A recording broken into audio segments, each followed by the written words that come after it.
आइए हम लोग उपनिषद की तरफ चलते हैं। उपनिषद में हमको क्या देखना है? सबसे पहले हम देखते हैं ईशावास्योपनिषद। क्या देखते हैं? ईशावास्योपनिषद।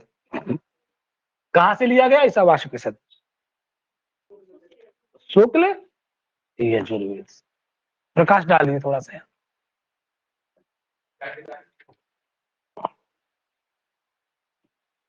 आइए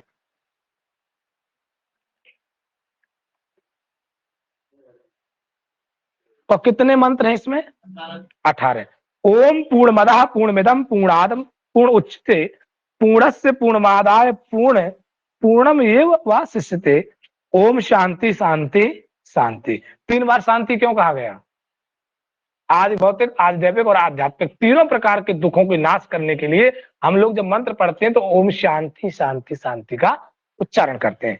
क्या लिखा? ओम अदः पूर्णम इदम पूर्णम पूर्णात पूर्णम उदच्यते पूर्णस्य पूर्णम आदाय पूर्णम एव अवशिष्यते।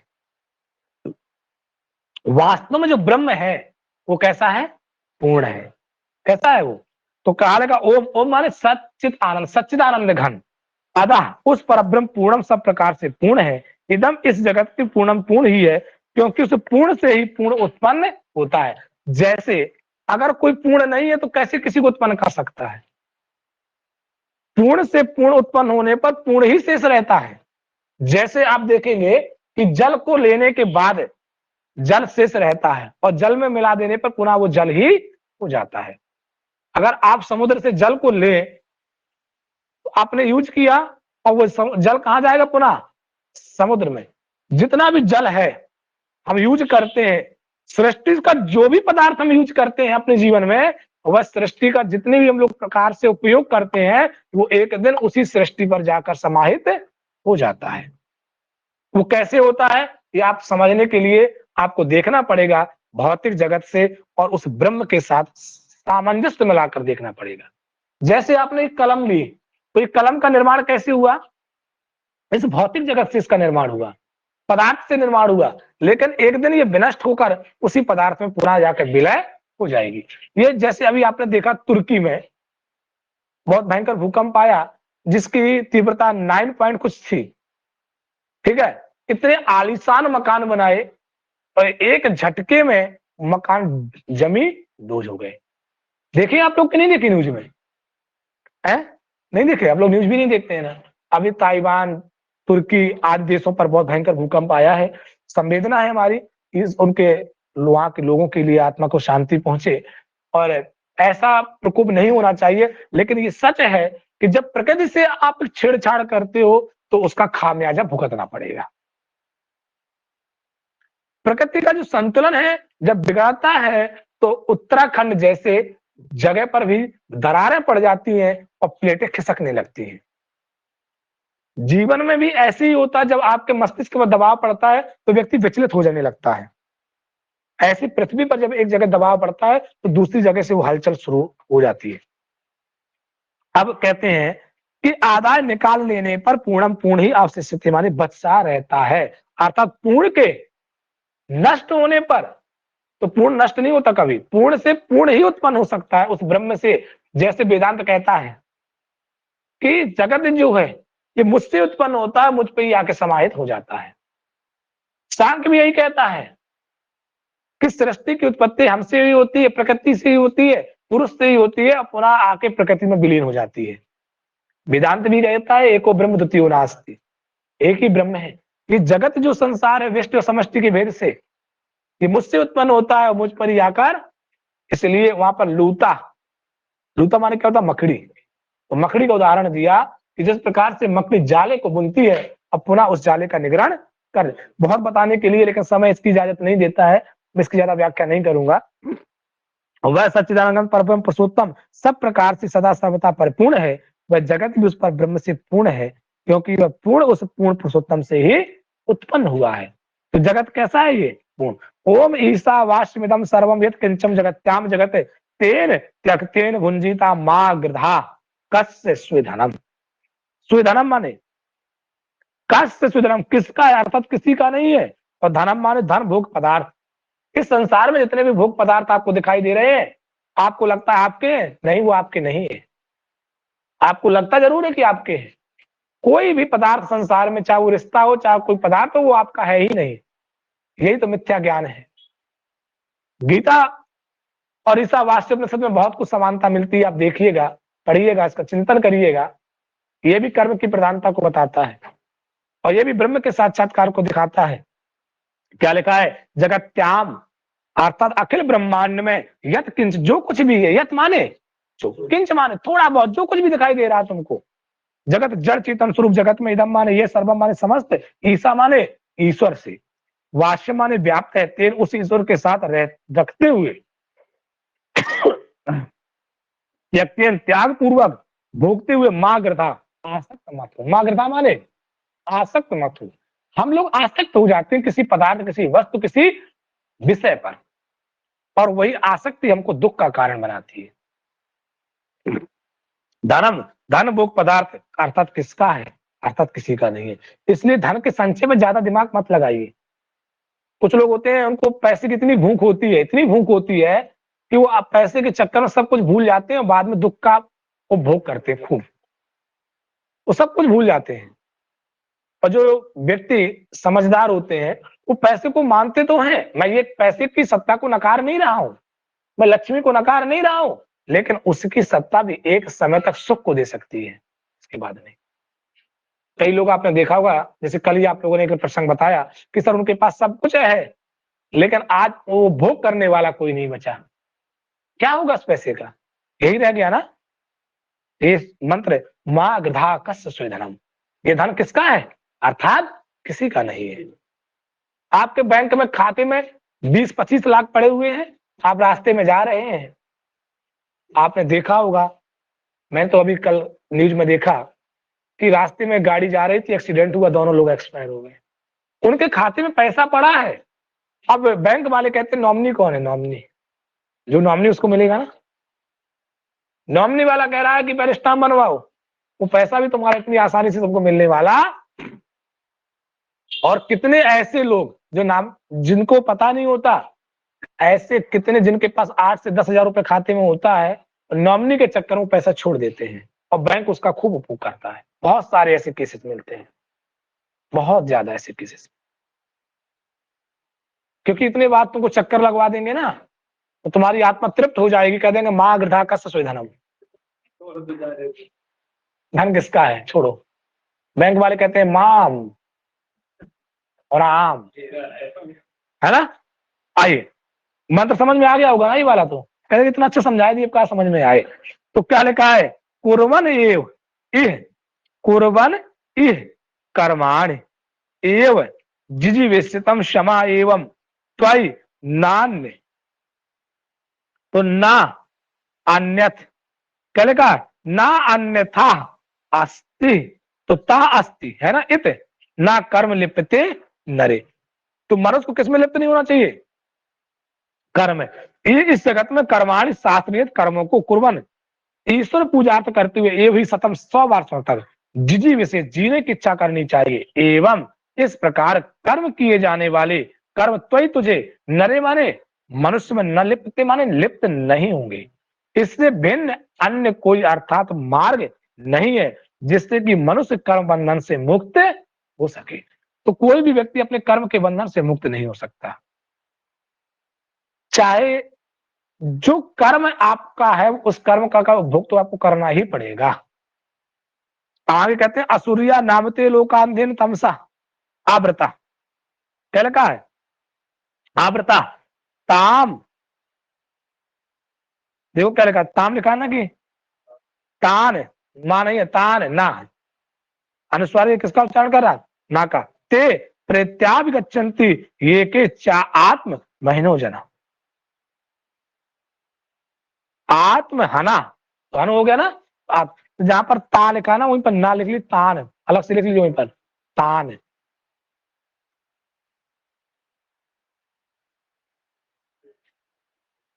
हाँ, अब कह रहे असुरिया माने असुरों के, नाम माने प्रसिद्ध है, लोका नाना प्रकार की योनिया एवं नरक रूप लोग, ते माने वे सभी, अंधेन तमसा अज्ञान तथा दुख क्लेश रूप महान अंधकार से आच्छादित है। ये केचा, और जो कोई भी आत्मा की हत्या करने वाले जना माने मनुष्य हो, वे प्रेत बनकर उन्हीं भयंकर लोगों को आच्छादित करते हैं, तो बार बार जन्म लेते हैं। तो आवागमन से कोई मुक्त नहीं हो सकता। अब आवागमन से मुक्त होना तो क्या करना पड़ेगा, आगे बताया नहीं। आने किसको मुक्त होना है आवागमन से? अच्छा, तत् तत् माने वे परमेश्वर। तो अजेत अनेजत, अनेजत एकम, और मनसा, मनसा माने मन से, अनेजत माने अचल, एकम माने एक, अजीव जवीय, जबी माने अधिक तीव्र गतिशील, और नैन दिव्यम आपनुबंध पूर्वम अर्षत, तो पूर्वम अर्षत, तो पूर्वम माने सबके आदि, आज माने पहले, पूर्वम माने क्या होता है पहले, और अर्षद माने ज्ञान स्वरूप है, या सबके जानने वाले एनत इन परमेश्वर को देवा देव इंद्रादि देवता भी नापन नहीं पा सके, ना जान सके। किसको? आत्मा को। देवता आज भी नहीं जान सके उस ब्रह्म को। इसलिए नचिकेता को भी बार बार यम ने मना किया, और कह रहे हैं कि हे परमेश्वर अचल एक मन से अधिक तीव्र गतिशील, सबके आदि ज्ञान स्वरूप या सबके जानने वाले इन परमेश्वर को इंद्रादि देवता भी नहीं जान सके। वे परब्रह्म पुरुषोत्तम दूसरे दौड़ने वाले स्थिर रहते हुए भी अतिक्रमण कर जाते हैं, उनके होने पर भी उन्हीं की सत्ता शक्ति से मातृस्वा, मातृस्वा किसके लिए आया है? वायु के लिए। लिख लीजिए, मातृस्वा माने तो वायु। तो वायु आदि देवता आपा माने जल वर्षा आदि क्रिया संपादन करने में समर्थ होते हैं। ततेजति तन्नेजति तत दूरे तदंतिके तद अंतरस्थ सर्वम तद तद सर्वस्यास्य वाहयता। तो तत् माने वे, एजति माने चलते हैं, कौन? वह ब्रह्म। तत्वे न जानाति, नहीं चलते हैं। तत्वे दूरे, वह दूर भी है, तत्वे नांत के, वह समीप भी नहीं है। अंत के माने क्या होता है? समीप। और तत्वे अस्य इस सर्वस्व, और इस समस्त जगत के अंत माने भीतर परिपूर्ण है। तत्वे अस्य इदम सर्वम जगत के, और वो जगत के क्या है? बाद। आपने सुना होगा, बिन पद चले सुने बिन काना, ये कर्म प्रधान। तो उसी प्रकार से ये भी मंत्र आपको मिल रहा है कि वो दूर भी है, पास भी है, चलते भी है, नहीं चलते हैं, बाहर भी है, भीतर भी है। मिल रहा है कि नहीं मिल रहा? आगे बढ़िए। यस्तु सर्वाणि भूतानि, यह संधि है, आत्मनि एव अनुपस्यति सर्वभूतेषु चात्मनम ततो न विजुगुप्सते। विजुगुप्स माने होता है बेटी घृणा। विजुगुप्सते माने क्या होता है? घृणा। तो कह रहे हैं कि तू, यश तू, तो या और तू, या माने जो मनुष्य, तू माने परंतु, सर्वाणी माने संपूर्ण, भूतानि माने प्राणियों को, आत्मा नहीं परमात्मा में, जो मनुष्य संपूर्ण प्राणियों को परमात्मा में अनुपस्थिति माने निरंतर देखता है। अनुमान होता पीछे, उन मनुष्यों के पीछे निरंतर किसको देखता है? परमात्मा को। और सर्वभूतेषु संपूर्ण प्राणियों में परमात्मा को देखता है, उसके पश्चात वह किसी से घृणा नहीं करता। गीता के 5-18 में लिखा है, विद्या विनय संपन्ने ब्राह्मणी गवि हस्तने सुनचे सो पाकेचा पंडिता संदर्शना। देखिए मंत्र आप, इसी मंत्र को देखिए, मिलता है कि नहीं मिलता है? बोलिए हाँ या ना। तो कह रहे हैं कि यस्तु सर्वाणि, जो व्यक्ति संपूर्ण प्राणियों में, संपूर्ण भूतों में आत्मा माने परमात्मा को देखता है, वह निरंतर उसमें परमात्मा का वास जान लेता है, वह संपूर्ण प्राणियों में परमात्मा को देखता, उसके पश्चात ना विजुगुप्सते, किसी से घृणा नहीं करता। 5वें अध्याय का 18वां श्लोक। मंत्र नहीं कहेंगे, बहुत ध्यान से समझ रहे हैं। लाइव ना चल रहा होता तो श्लोक का मंत्र बोल सकते थे, इसमें कोई दो राय नहीं है। कभी कभी जल्दबाजी में बहुत कुछ बोल जाते हैं, इसलिए समझ अब होता है तो बहुत आराम से पढ़ाते हैं, स्पीड कुछ नहीं। यस्मिन सर्वाणि भूतान, देखो कह रहे यस्मिन सर्वाणि भूतानि, और फिर क्या लिखा है? भूतानि के बाद आत्मा एव, और फिर क्या है? अनु अभूत, और अभूत के बाद अजायत, है ना? तो अजात, और तत्र को मुह का शोका, और एवतु क्या लिखा है? नहीं नहीं, एकत्तु ऊ का हुआ है, एकत्वम, एकत्वम अनुपश्यत, ऊ नहीं यहाँ पर समझे नहीं, एकत्वम अनुपश्यत। तो एकत्व माने एकता या परमेश्वर, एकत्व माने परमेश्वर, अनुपस्थित मान निरंतर साक्षात करने वाला। यस्मिन जिस स्थिति में विजानत पर ब्रह्म परमेश्वर को भली भांति जानने वाले महापुरुष सर्वाणी माने संपूर्ण प्राणियों में एकमात्र परमात्मा स्वरूप अभूत माने हो चुकते हैं। तत्व उस अवस्था में उस एकता का एकमात्र परमेश्वर का निरंतर साक्षात करने वाले पुरुष के लिए का माने कौन सा मोह रह जाता है, कौन सा सुख रह जाता है, अर्थात सुख मोह से सर्वथा क्या हो जाता है, रहित हो जाता है। सह शुक्रम अकायम अव्रणम अस्त्राविरम शुद्धम आपाप विद्धम पर्यगात काव्य मनीषी प्रभु स्वयंभू शाश्वतिभ्यम समाभ्यम यथात तथ्यत अर्थान विधन ध्यानात्। कह रहे कि सामान्य वह महापुरुष उस तेजो में सूक्ष्म शरीर से रहित, छिद्र रहित और छत रहित, सिराओं से रहित, स्थूल पंच भौतिक शरीर से रहित, अप्राकृतिक दिव्य सच्चिदानंद अर्थात स्थूल शरीर से रहित, सूक्ष्म शरीर से रहित, शुभ और अशुभ कर्म शून्य होकर परमेश्वर को प्राप्त हो जाता है। और कवि माने सर्वदृष्टा, कवि माने क्या होता है, सब कुछ देखने वाला, मनीषी सर्वज्ञ एवं ज्ञान स्वरूप, सर्वोपरि विद्यमान एवं सर्वनियता, तो इच्छा से प्रकट होने वाला, अनादिकाल से सब प्राणियों के कर्मानुसार यथायोग सर्वपूर्ण पदार्थों को रचना करते आए हैं। आप लोग अंडरलाइन करिएगा। 9वां मंत्र मैं बताऊंगा नहीं, आपको पढ़ना है। अन्नम तमम प्रवसंति ये विद्यायाम, तो ये अविद्यायाम उपासते ततो भूयेवते तमो यायु विद्यायाम रतः। अगला मंत्र देखिएगा, अन्य अन्यत एव आहु विद्याया, और फिर कह लेगा विद्या पद अविद्याया इति सुश्रुम धीराणाम ये नास्तदिचक्षरे विचक्षरे तत् विचक्षरे। विचक्षरे माने होता है पूर्ण रूप से समझाना, भली भांति उसकी व्याख्या करना, भली भांति से जान लेना। बहुत महत्वपूर्ण आपका मंत्र है। अविद्या मृत्युम तीर्थ्वाम विद्यायाम अमृतम अश्नुते। अंडरलाइन कर लीजिएगा। इसके बाद आप मंत्र देखिएगा, ततो भूयो ते तमो या उसंभूतम रता। इसको भी अंडरलाइन करिएगा। कह रहे हैं कि जो मनुष्य असंभूत माने क्या होता है बेटी, जंगम और अस्थावर, और संभूति का मतलब होता है परमेश्वर, ठीक है ना। तो कह रहे हैं कि जो मनुष्य असंभूत विनाशशील देव पितर आदि मनुष्य आदि की उपासना करते हैं, वे अंधम अज्ञान रूप घोर अंधकार में प्रवेश करते हैं। और जो संभूत्याम अविनाशी परमेश्वर में रतम अर्थात उपासना के मिथ्याभिमान में मत हैं, वे उनसे भी भूए इव मानव अधिकतर तमा अंधकार में प्रवेश करते हैं। इसके बाद अंडरलाइन करिएगा 14वां मंत्र आपका, विनाशेन मृत्युम तीर्थम संभूत्याम अमृतम अश्नुते। अमृतम अश्नुते।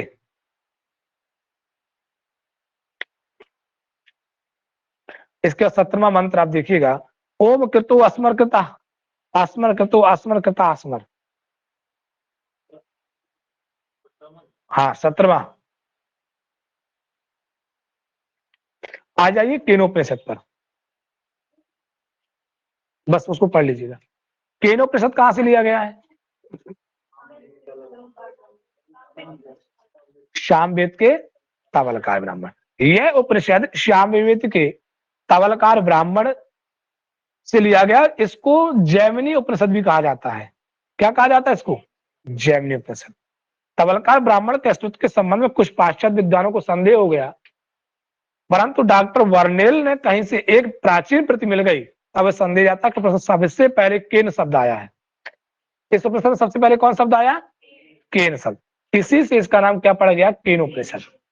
तबलकार ब्राह्मण, तबलकार उपनिषद को ही ब्राह्मण उपनिषद भी कहा जाता है। अब इसके अंतर्गत आपको देखना क्या है, सबसे जरूरी आपको देखना है कि किस में व्यक्त है, खंड में। कितने खंड है, 4 खंड है। कितने खंड है, 4। प्रथम खंड में क्या है, आदि दैविक, आदि भौतिक और आध्यात्मिक। देखिए, ओम केनिशितम पतति प्रेषितम मनः केन प्राणः प्रथमम प्रेत युक्तम केनिशितम वाचमिदम वदन्ति चक्षु स्रोत का उदेवो युनक्ति। केन किसके द्वारा, इस्तेमाल सत्ता स्फूर्ति पाकर, इस्तेमाल प्रेरित संचालित होकर मन पतति अपने विषयों में गिरता है, उन तक पहुंचता है। किन किसके द्वारा युक्त हो, नियुक्त होकर प्रथम अन्य सबसे श्रेष्ठ प्राण प्रयत्न चलता है, किसके द्वारा, इसताम क्रियाशील की हुई इमाम इस वाचा माने वाणी को, वदंती माने लोग बोलते हैं। कौन, उप्रसिद्ध देव चक्षु नेत्रादि।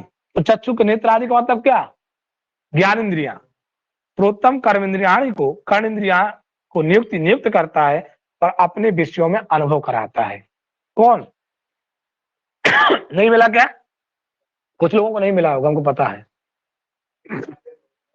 इस मंत्र में 4 प्रश्न है, एक तो अंतःकरण का, एक प्राण का, एक वाणी का और एक कर्मेंद्रिय और चक्षुंद्रिय का। मिलता है कि नहीं। करे इस मंत्र में 4 प्रश्न इस प्रकार से पूछा गया है कि जड़ रूप अंतःकरण, अंतःकरण माने मन, हाँ, प्राण, वाणी और कर्म इंद्रिया, चक्षु आदि ज्ञान इंद्रियों को। देखो कर्म इंद्रिया, तो कर्म इंद्रियों और चक्षु, प्राण और वायु एक में आएगा, अंतःकरण प्राण और वाणी, वाणी आदि कर्म इंद्रिया। अच्छा, वाणी क्या है, कर्म इंद्रिय है कि नहीं है, वाक पाणी पाद पायु और उपस्थ। तो वाणी किसमें चली जाएगी, कर्म इंद्रिय में, और चक्षु आदि चली जाएगी ज्ञान इंद्रिय में। तो पहले लिखिएगा, अंतःकरण में लिखिए 1, प्राण में लिखिए 2, वाणी और कर्म इंद्रिय में लिखिए 3 और चक्षु को ज्ञान इंद्रिय में लिखिए 4।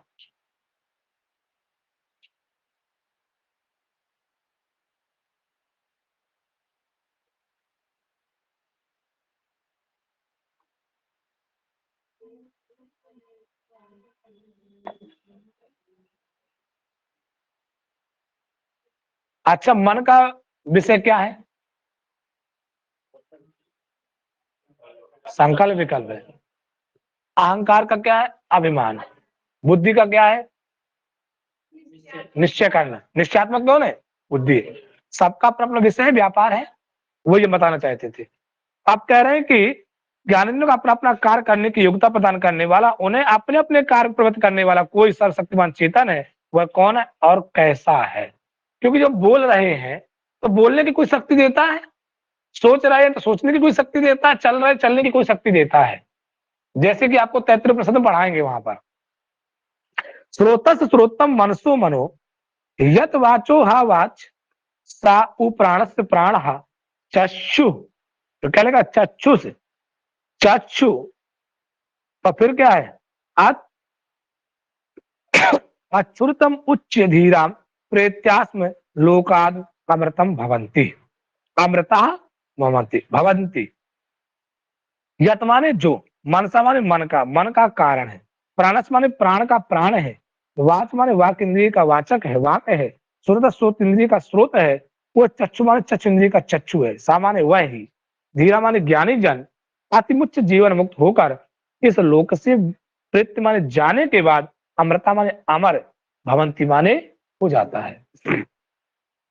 आगे बढ़िए, ना तत्र चक्षु गच्छति न वागच्छति न मनो न विद्यो न विजागिमो तथे तदुनु अनुशिष्यात। अंडरलाइन करिएगा, ना, हाँ, अनुशिष्यात, ना एततेयो तत् विद्यात तथो अविद्यात तथि इति सुश्रुम पूर्वेश्याम ये न त्वश्चक्षरे। तो व्याचक्षरे, वह दिखाई दे रहा है कि नहीं दिखाई दे रहा है। तो ना तत् तोड़ लीजिए, ना तत् व्याचक्षरे,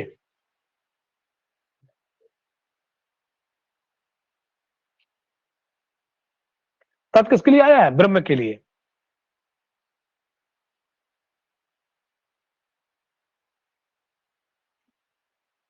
कहते वहां ना तो ब्रह्म तक ना तो चक्षु इंद्रिय पहुंच सकती है, गच्छति माने जाना, गच्छ धातु किसका अर्थ में होता है?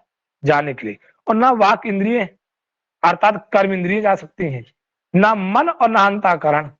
जिस प्रकार से ब्रह्म को अनुशिष्यात बतलाया जाए कि वह ऐसा है, ना विद्या, ना तो वो स्वयं अपनी बुद्धि से जानते हैं, ना विजयाम, ना दूसरों को सुनकर ही जानते हैं।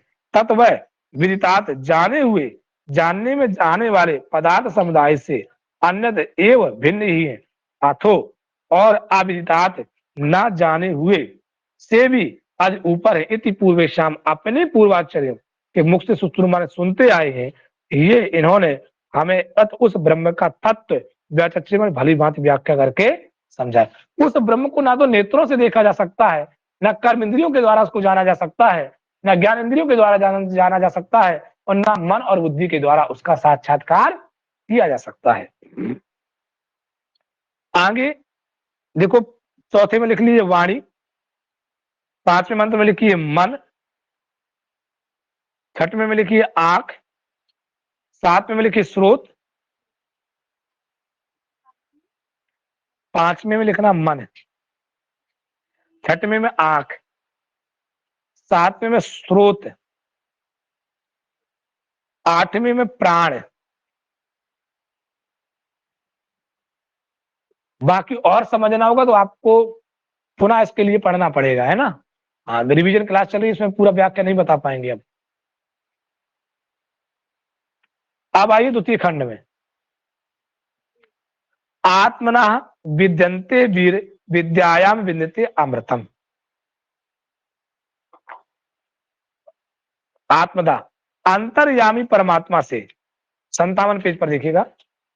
वीर्यम माने परमात्मा को जानने की शक्ति, विद्यते माने प्राप्त करता है, विद्या ज्ञान से, अमृतम माने अमृत रूप परम पर ब्रह्म पुरुषोत्तम को विद्यते माने प्राप्त होता है। कौन कौन प्राप्त होता है? मनुष्य। तृतीय खंड में आप देखेंगे, इसको थोड़ा सा पढ़ लीजिए तृतीय खंड को। हुआ क्या, देवासुर संग्राम के समय देवताओं को थोड़ा अभिमान हो गया कि सब कुछ हमने किया है। कठोपनिषद आप अच्छे से पढ़े, इस पर ज्यादा चर्चा नहीं करेंगे कठोपनिषद की। तैत्तिरीयोपनिषद भी मैंने अभी पढ़ाया था, आपको शायद याद हो, मैंने बहुत अच्छी सी व्याख्या भी उसकी तैत्तिरीयोपनिषद की थी, है ना। तो उसको भी मैंने बताया। श्वेतोपनिषद को भी मैंने सांख्य के साथ पढ़ा दिया था, केनोपनिषद को नहीं पढ़ाया, इसलिए थोड़ा सा मैं इसमें अभी फोकस कर रहा हूँ। जब इनको अभिमान हो गया तो भगवान को ये लगा कि कहीं ना कहीं ऐसा ना हो कि ये इस अभिमान के चक्कर में अपना सर्वस्व ही नष्ट कर ले। इसलिए उनके अभिमान को नाश करने के लिए भगवान ने यक्ष का रूप धारण लिया। इसी मंत्र में बताया, क्या कहते हैं, तत्, देखो, हा तत् एसाम विजज्ञो माने जान लिया, हा तत् प्रसिद्ध है उस ब्रह्म ने इन देवताओं के, विजज्ञो माने जान लिया, क्या जान लिया? तेव्यम उनके सामने, हमारे ही प्रादुर्बभु साकार रूप में प्रकट हो गया, तब उसको इदम माने यच्छ माने दिव्य यच्छ, किम इति कौन है, इस बात को विजतम नहीं जाना। उन देवताओं ने उस यच्छ को नहीं जान पाया कि यह यच्छ कौन है। अब कहते हैं ते अग्नि, ते माने उस अग्नि देवता ने, अग्नि माने अग्निदेव ने, ते माने ते शब्द किसके लिए आया? अग्नि। अग्नि माने अग्निदेव से अब्रुवन माने कहा, क्या कहा? आप ब्रुवम जात वेदा, हे जात वेदा। जात वेदा क्यों कहा? आप जाकर। किसने कहा कि आप जाकर? इंद्र ने। इंद्र ने कहा कि आप जाकर एतद, इस बात को बिजानी जानिए, इसका भली बात पता लगाइए। इदम यच्छम, देखो किम इदम, देखा है ना, किम माने क्या, इदम माने ये, यच्छम माने यच्छ, इति माने ये, तत् इति, तो बहुत अच्छा। तत् इति माने, तत् इति किसका कथन है? अग्नि का। इंद्र ने कहा कि आप जाइए पता करिए यच्छ कौन है। अग्नि देवता कह रहा तत् इति, अच्छा मैं जा रहा हूं, क्या जा रही हूं? अच्छा, देवता शब्द कैसे होते हैं? है? देखो दोनों बता रही, स्त्रीलिंग और पुल्लिंग में प्रयोग होता है। हाँ,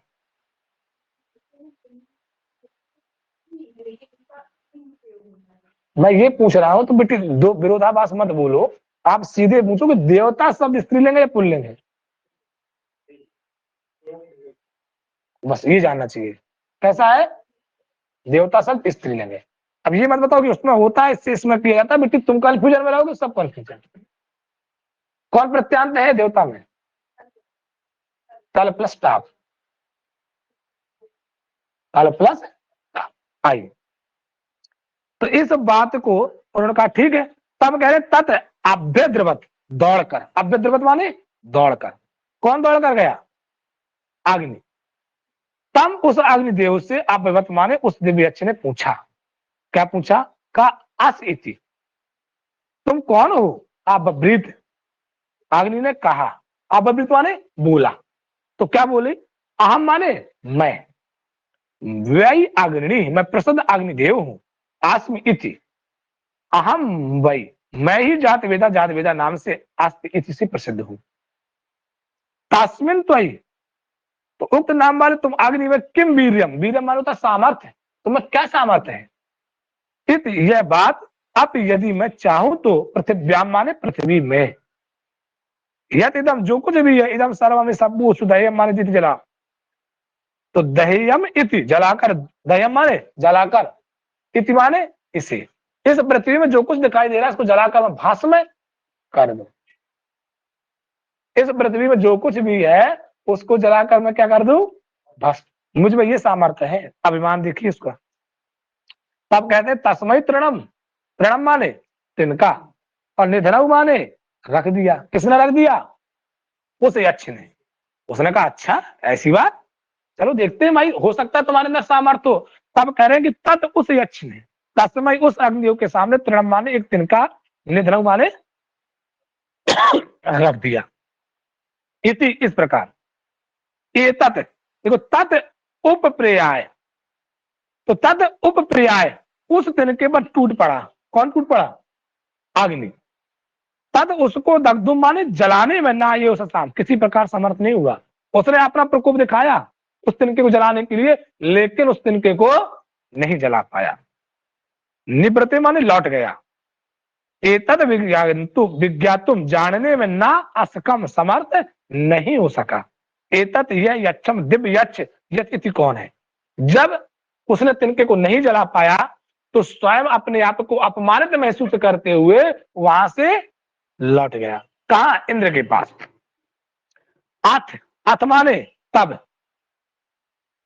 वायु अब्रुवन, वायु देवता से, अब्रुवन माने देवताओं ने कहा, वायु हे देवता, एतत माने इस बात को, वायु उ क्या संधि है कि नहीं है, और एतत माने इस बात को, बिजानी माने जानो, और किम एतत, किम माने कौन, एतत माने यह, यक्षम माने यक्ष, इति तथैव, उसने कहा जाइए जाने कौन है। तब वायु देवता ने भी क्या कहा? अच्छा मैं जा रहा हूं, देख रहा हूं। वायु भी पहुंचे। तत् अभ्यद्रवत, वायु दौड़ कर गया। तब उसने भी अभ्यवदत, उस दिव्य यक्ष से पूछा, का अस्ति, तुम कौन हो? अब्रवीत, ये कहा है कि मैं, तब वायु ने कहा कि मैं कौन हूं? प्रसिद्ध वायु देव हूं। अस्ति, अहम, मैं ही मातृस्वा, मातृस्वा नाम से प्रसिद्ध हूं। मैंने अभी पहले बता चुका हूं एक बार, मातृस्वा किसके लिए प्रयोग किया गया? तो वायु के लिए। तस्मिन त्वयि, तो उक्त नाम वाले तुझमें किम वीर्यम, क्या सामर्थ्य है? आप इदम, कले कहा है आप ही और इदम तोड़ लीजिएगा, आप ही इदम। यदि मैं, इदम माने चाहूं कुछ भी, यत माने जो भी चाहूं, इदम माने ये, सर्व सर्वम, सर्वम माने सब कुछ, आदि माने उठा लूं, आकाश में उड़ा दूं। मैं जो कुछ भी चाहूं आसमान में उड़ा दूं उसको, मेरे अंदर ये सामर्थ्य है। जैसे आपने बचपन में किया होगा, तुम मेरा बाल नहीं उड़ा सकते हो, और कागज में अपने बाल को तोड़ के चिपकाया होगा, चिपकाया कि नहीं? कितने लोग नहीं किए हैं? मतलब सब किए हैं। ये किसी में ना आया ना किए ना ना किए, पहले हम बैठ के पढ़ा तो बस इतने बहुत बा। तो एक बाल को तोड़ के ऐसे कापी में चिपका के फूंक के उड़ाए दे, देख ले, किए हो कि नहीं किए हो? मतलब हम भी इसी पृथ्वी के एक प्राणी हैं, ऐसा नहीं है। हाँ, सब काम किए, कोई काम नहीं, ये तो ना किए हैं, क्योंकि हम बरौनी नहीं तोड़ते थे, क्योंकि आंख मेरी आइएगा तो कसमई। अब कह रहे तस्मय तृणम, तृणम माने दिल को, उसके सामने भी तृण को रखा, और तृणम उस तिनका का निधन माने रख दिया, एक तिनके को आदस्व माने तिथि उठा लो, उड़ा दो। उन्होंने कहा ठीक है भाई, तिनका इसको उड़ा दीजिएगा। सर्व जबीन पूर्ण शक्ति लगाकर तद अप्रियम उस तिनके पर झपटा, तद उसको अदात्म माने उड़ाने में ना योग ससार, किसी प्रकार से समर्थ नहीं हुआ। तब लज्जित होकर वहां से निवृत्ति माने लौट गया। कौन लौट गया? वायु। अथ इंद्रम अब्रुवन, अथ माने तदंतर, इंद्रम माने इंद्र से, अब्रुवन माने देवताओं ने कहा। तब देवताओं ने इंद्र से कहा, ये तो ही बात बतावत रहा है कि तू सब बहुत बड़ा पीस मार खावा, जावा तुमने देखा कौन बा मघवन। मघवा शब्द किसके लिए आया? इंद्र के लिए।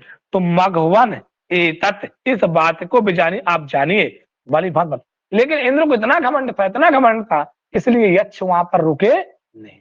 आगे देखिएगा।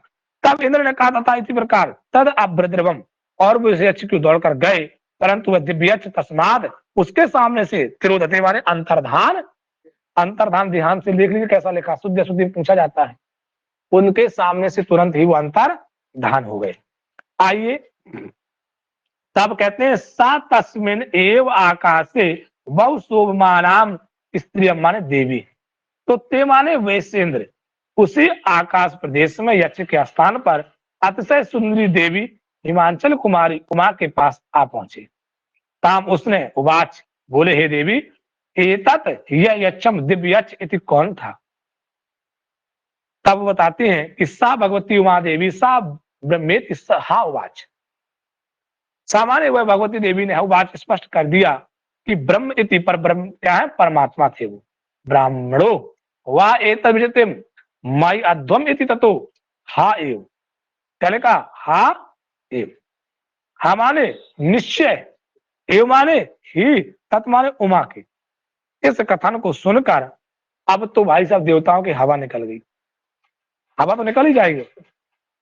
आगे देखिए, अब यहां से उमा हेमवती संवाद शुरू होता है, तो इस पर लिख लीजिएगा उमा हेमवती संवाद, चतुर्थ खंड में।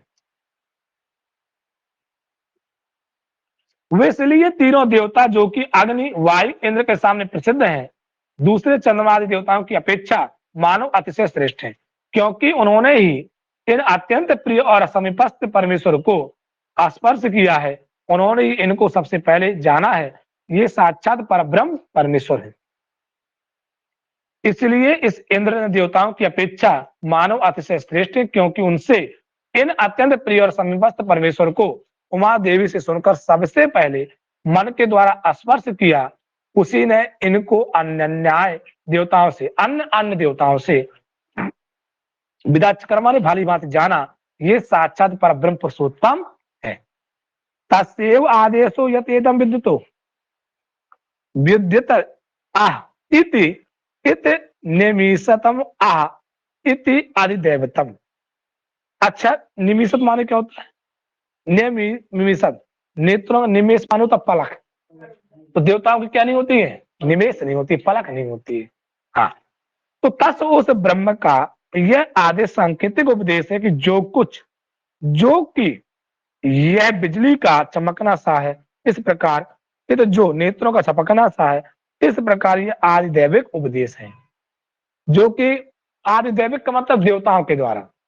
अगर सांख्य में पढ़ा होगा आपने, तो जो देवताओं के द्वारा प्रदान करते हैं, चाहे बिजली का चमकना हो, देखो क्या लिखा है, सांकेतिक उपदेश है उस ब्रह्म का बिजली का चमकना इस प्रकार के क्षण अस्थायी, जो नेत्रों का चमकना है, ये सब कैसे है? एक पलक में जो हो जाए, वो सब क्या है? जैसे भूकंप आया तुर्की में, ये आदिदैविक घटना थी। कैसी घटना थी? ये आदिदैविक घटना थी। आइए, आध्यात्म को अथ आध्यात्मम मनः एतत् गच्छति एव च एतत् अभिक्षणम अपस्मरति अनेन संकल्प च अथ आध्यात्म। अथ माने अब, आध्यात्म ने आध्यात्मिक उदाहरण दिया। यत मना, मन के समीप जाता हुआ सा प्रतीत होता तथा ब्रह्म को निरंतर अतिशय प्रेम पूर्वक स्मरण करता है, इस मन के द्वारा ही संकल्प अर्थात उस ब्रह्म के साक्षात्कार की उत्कट अभिलाषा भी होती है। तो मन से किसकी प्राप्ति होती है? उस ब्रह्म की। अब ब्रह्म कितने, भगवान कितने प्रकार से? निर्गुण और सगुण दोनों प्रकार से ब्रह्म है। हाँ, आइए। तत् तत् तत्वनम, देखो तत्वनम, तो तत् तद्वनम, तो कह रहे हैं कि उस परब्रह्म परमात्मा से तद्वनम प्राणी मात्र प्राप्त नहीं होने के कारण नाम से प्रसिद्ध है। तद्वनम वह आनंद घन परमात्मा प्राणी मात्र की अभिलाषा का विषय और सबका परम प्रिय है। इस भाव से उपासितव्यम, उसकी उपासना करनी चाहिए। साह या उस, वह जो कि साधक है उस ब्रह्म को इस प्रकार से वेद माने जान, वेद धातु किसका अर्थ में होती है? जान लेता है, उसको निस्संदेह संपूर्ण प्राणी सब ओर से हृदय से चाहते हैं अथवा प्राणी मात्र का प्रिय हो जाता है। हे गुरुदेव, ब्रह्म संबंधी रहस्यमय विद्या का उपदेश कीजिए। इस प्रकार के शिष्य की प्रार्थना करने पर गुरुदेव कहते हैं कि तुझको रहस्यमय ब्रह्म विद्या को बतला दी, तुझको निश्चय ही ब्रह्म विषयक रहस्यमय विद्या बतला चुके हैं, इस प्रकार तुम्हें समझना चाहिए। तस्मय अंडलन करिए, तस्मय तपोदमा कर्मेत प्रतिष्ठम वेदम सर्वांगाणी सत्यमाय तनम। तस्मय माने उस रहस्यमय पर ब्रह्म विद्या के, तपा माने तपस्या, दमा माने मन इंद्रियों का नियंत्रण, कर्म माने कर्तव्य पालन। इत ये तीनों, कौन कौन तीनों? तप, दम और कर्म। लिख लीजिए तीनों, कौन? तप, दम और कर्म। ये आधार है। वेद उस विद्या के संपूर्ण अंग है, अर्थात वेद में उसके अंग प्रत्यंगों का सविस्तार वर्णन है। सत्यम सत्य स्वरूप परमेश्वर उसका अधिष्ठान है। तप, दम और कर्म आदि क्या है? तीनों साधन है।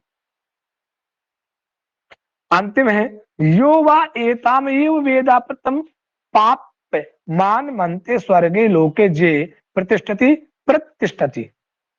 या कोई भी इस प्रसिद्ध ब्रह्म विद्या को पूर्वोक्त प्रकार से भली भांति जान लेता है, पाप मानम समस्त पाप समूह को अपहृत नष्ट करके अविनाशी असीम सर्वश्रेष्ठ परम धाम में प्रतिष्ठित हो जाता है, सदा के लिए स्थिर हो जाता है। यहाँ तक की बात थी आपकी केनोपनिषद की। ठीक है, तो ये उपनिषद का जो भाग है आपका ये कंप्लीट हुआ। कल के क्लास में आपको क्या लाना है? योग सूत्र और महाभाष्य। ठीक है ना, तो महाभाष्य ज्यादा हम 15 से 20 मिनट, ज्यादा नहीं, आधा घंटे पढ़ाएंगे। पढ़ा चुके हैं पहले, उसका रिवीजन चल रहा है। तो ये जो वीडियो शूट हो रहा है ये जान लीजिए कि रिवीजन क्लास के हिसाब से है। तो कुछ लोग सोचेंगे बीचों बीच कैसे छोड़ देते हैं, तो ये रिवीजन क्लास है ना।